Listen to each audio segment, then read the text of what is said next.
ভাই 250 গ্রাম মাংস দেন দিহি। 250 গ্রাম মাংস বেচি না আপা। দেন না ভাই, এমন করেন কে? আরে আপা কইলাম তো 250 গ্রাম মাংস বেচি না, আধা কেজি নিচে মাংস বেচি না, জান তো। ভাই মাংস কেজি কত করে? মামা একদম 480। 480? আপনি দাঁড়ায় আছেন কেন, জান না? আচ্ছা আমার একটা কাজ করবেন ভাই এনার একটু কর না, আমার 250 গ্রাম মাংস দিতে। আমার 4 কেজি মাংস দেন। ওই রান্ডাল ভাই কর না। এই আপা জান, জান তো। ওই বেটা এই খেদাবি কইতে যত সব। আরে ভাই আজকালকার কি আধা কেজির নিচে মাংস বেচে 250 গ্রাম মাংস চাইতেছে। এই আপনি যান, পকেটে টাকা নাই, আইসে আবার মাংস খাইতে করতে যায় এগুলা। ওনারা তো খুচরা 250 গ্রাম মাংস বিক্রি করে না, আর খুচরা 250 গ্রাম মাংস তো অনেক কম। আপনি 250 গ্রাম মাংস দিয়ে কি করবেন? আধা কেজির নিচে তো মাংস বেচে না। আসলে কি ভাই বাবা, আজকে পরীক্ষা কিন্তু ভালো দিতে হইব, অঙ্কে 100-তে 100 পাইতে হইব, ঠিক আছে? আচ্ছা মা। যাও। মা কি বাবা? আজকে যদি আমি পরীক্ষায় ভালো করি তোমাকে গরুর মাংস দিয়ে ভাত খাওয়াবা?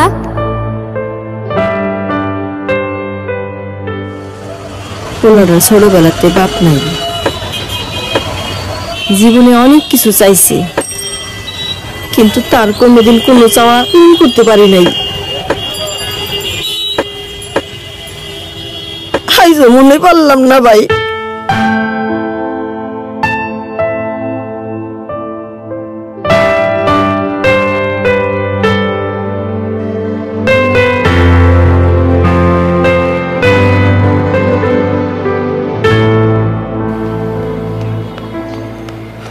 আপা,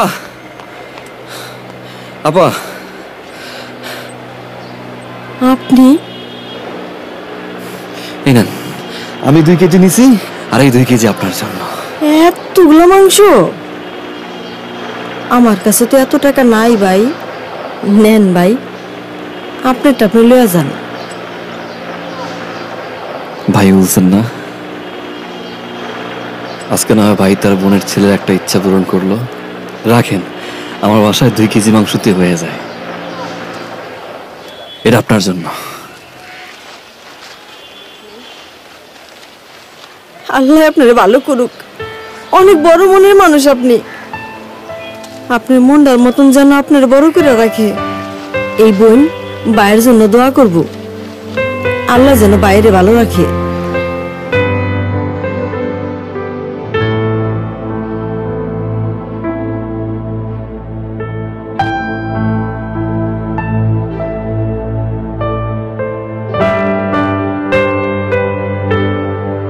আপনার খাবারের অপ্রয়োজনীয় কিংবা অপচয়ের অংশটুকু হতে পারে কোনো এক সুবিধা বঞ্চিত মানুষের জীবনের খুশির কারণ।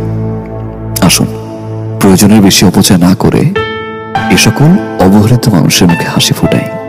বিশ্বাস করুন, এর মাঝে আপনি খুঁজে পাবেন সত্যিকারের হ্যাপিনেস, কারণ হ্যাপিনেস ইজ শেয়ারিং।